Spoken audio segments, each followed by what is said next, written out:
একটা মেয়ে যখন বিয়ে হয়ে শ্বশুর বাড়িতে যায়,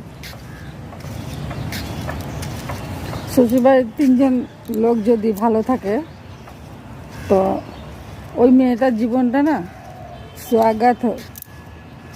আর যদি ওই শ্বশুরবাড়ির 3জন মানুষের থেকে 2জন মানুষ যদি খারাপ থাকে, তবে চলে যায়,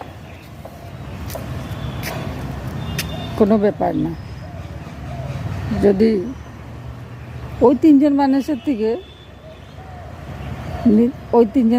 থেকে একজন মানুষ যদি খারাপ বের হয়, বলছি স্বামীর কথা, যদি তার স্বামীটা যদি খারাপ বের হয়, অত্যাচার করে, অশান্তি করে,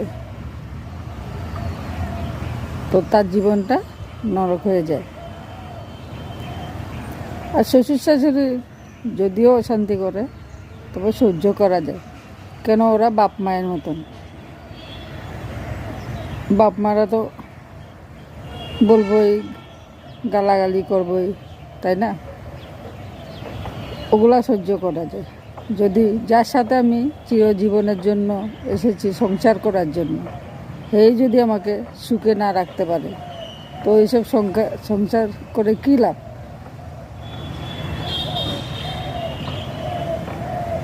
বাই।